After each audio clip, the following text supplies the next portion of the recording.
2편, 농수산물 식품 위탁 판매는 어렵다. NO! 공급자만 잘 만나면 OK를 시작하겠습니다.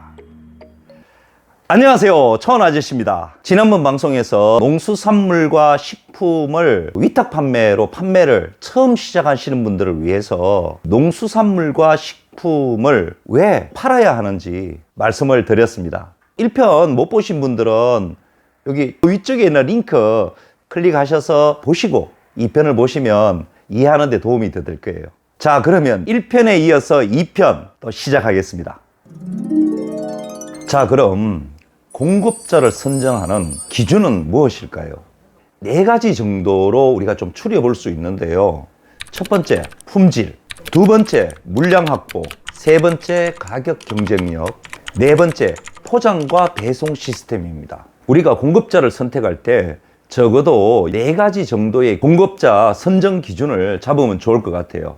첫 번째, 품질입니다. 엄밀하게 말하면 품질 보존 능력입니다. 상품을 구성해서 판매할 때는 농산물 같은 경우는 등급들이 이렇게 존재합니다. 그래서 여러분들이 기준을 잡아서 품질이 어느 정도 보존이 될 수 있는 그런 능력이 돼야 된다는 거죠. 자, 예를 하나 들어보겠습니다. 사과 같은 경우 A등급, B등급, C등급, D등급으로 나눴다. A등급은 이제 선물용 가장 좋은 사과에서부터 D등급, 주스용이나 아니면 흠사과까지 이렇게 다양한 등급이 있는데 A등급의 사과를 여러분이 판매를 하고 상품 구성을 했는데 말이에요. A등급이 잘 공급이 되다가 갑자기 B등급이 둘수, 그러면 굉장히 곤란한 입장이 될 거 아닙니까? 이렇게 공급업자가 여러분들이 선정했던 상품의 등급과 잘 맞게끔 지속적으로 보존할 수 있는 능력이 있느냐 없느냐, 이게 굉장히 중요한 부분입니다. 두 번째입니다. 물량 확보가 충분하게 이루어질 수 있는 그런 능력을 가지고 있느냐, 요 점도 굉장히 중요한 부분입니다. 물량을 어느 정도 확보하고 있고 또 수시로 확보할 수 있는 능력이 있는 공급업체야만이 타구를 받아서 판매할 때 어려움이 없는 거예요. 세 번째, 가격 경쟁력인데요. 아무리 여러분들이 좋은 상품을 세팅을 하고 홍보도 잘하고 판매를 하시더라도 이게 가격 경쟁력이 안 되면 수익이 발생하지 않을 수도 있다는 거예요. 요 점도 여러분 잘 확인해 보셔야 될 거예요. 네 번째, 포장과 택배 시스템입니다. 온라인상에 상품을 판매하기 때문에 판매 과정 속에서 포장과 택배 시스템은 정말로 중요한 부분이라고 말할 수가 있습니다. 특히 농산물 같은 경우는 상품이 상하지 않게끔 잘 배달될 수 있도록 그 포장도 꼼꼼하게 신경을 써야 되는데요. 그것과 더불어 배송은 원활하게 되는지, 배송료는 적정하게 책정되어 있는지, 이 점을 여러분은 꼭 확인하셔야 되는 거예요. 자, 이렇게 4가지로 공급자의 선정 기준을 필히 체크를 하고 공급자를 선정하는 게 바람직하다고 생각합니다. 이렇게 그 공급자 말고 여러분이 직접 그러면 한번 해보겠다. 첫 번째는 산지에 직접 계약을 체결해서 그 산지에서 시스템을 만드는 것. 두 번째는 도매 시장을 이용해서 내가 직접 상품을 사입을 해가지고 보내는 방법. 이렇게 2가지 방법이 있다고 했잖아요, 그죠? 자, 그러면 답을 하기 위해서 몇 가지 체크를 한번 해보자고요. 자, 농장 직송을 했을 때 더 싸게, 더 신선하게 보내지 않을까, 이렇게 간단하게 생각할 수 있는데 농장에서 직송했을 때 어려움은 없을까? 첫 번째입니다. 전국 농장을 여러분들이 다 찾아다녀야 돼요. 과일은 품목 따라 지역도 좀 다양하게 분포되어 있고요. 농산물이나 수산물을 지속적으로 판매하시려면 일일이 다 찾아다니면서 이렇게 다 계약해서 시스템을 만들어야 돼요.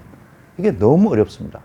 두 번째, 하나의 농장에서 물량을 안전하게 공급할 수가 있을까요? 사과나무가 있다고 칩시다. 사과나무에서 수확을 합니다. 그래서 선별하다 보면 작은 것도 나오고 중간 것도 나오고 큰 것도 나오고 이쁜 것도 나오고 조금 못한 것도 나오고 다양하게 나오겠죠, 그죠? 근데 예를 들어서 여러분이 농장에 중과 200개만 좀 보내주세요. 물량 확보가 될 것 같습니까, 여러분?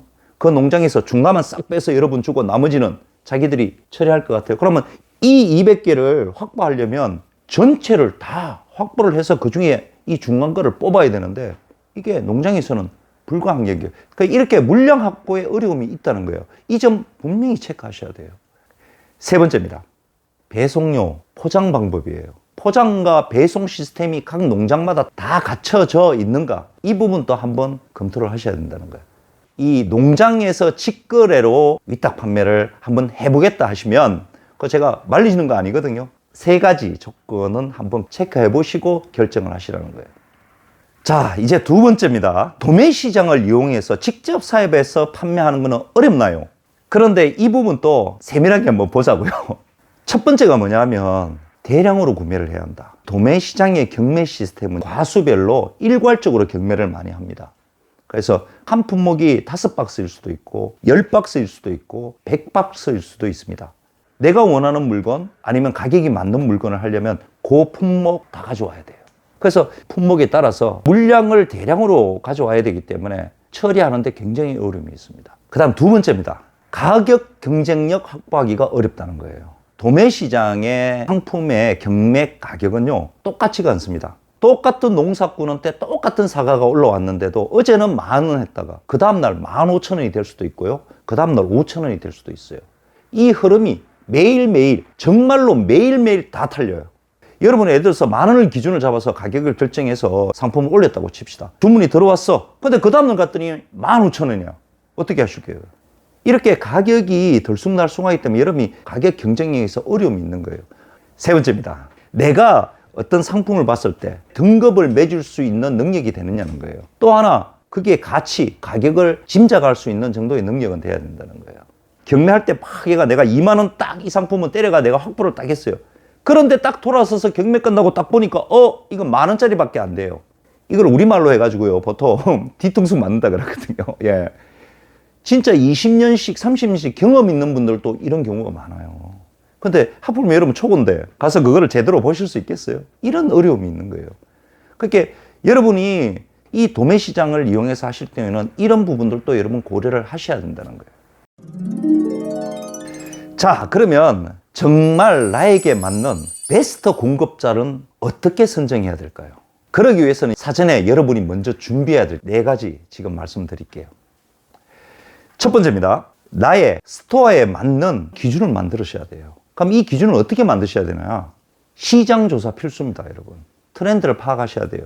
즉, 내 사이트에 맞는 나의 기준, 물량도 있을 것이고요. 품위도 있을 것이고, 중량도 있을 겁니다. 이런 기준을 만들어 놓아야 된다는 거예요. 두 번째입니다. 미리 몇 개의 공급업체를 우선적으로 한번 뽑아보세요. 상품에 대한 리뷰나 그 판매량, 또는 상품 구성 이런 거 뭐 사이트로 이렇게 검색하면 되고요. 가격 정보 같은 거는 전국 농협 공판장 매일매일 시세를 확인할 수 있는 링크 하나 제가 올려놓을게요. 자, 그래서 몇 개 업체를 먼저 선정을 하세요. 세 번째, 그 선정한 업체의 상품을 주문을 한번 해보세요. 그래서 한번 받아보시고 이렇게 비교도 해보시고요. 이 업체가 맞을 것 같다 하면 그 업체를 선정한 다음에 일을 진행하면 돼요. 네 번째, 이게 가장 중요한 거예요. 사업자 등록증도 확인해 보시고요. 그 통신판매업도 돼 있는지, 매출은 얼만큼 되는지, 신뢰를 줄 수 있는 업체인지를 마지막으로 확인해 보셔야 된다는 거예요. 자, 이렇게 4가지 기준을 가지고 준비를 하시는 게 좋을 것 같습니다. 자, 오늘은 공급자를 선정할 때 기준과 그리고 여러분들이 사전에 준비해야 될 단계에 대해서 설명을 드렸습니다. 이제 베스트 공급 파트너를 만날 준비가 되셨나요? 바로 다음 편에 공개합니다. 다음 편. 오케이?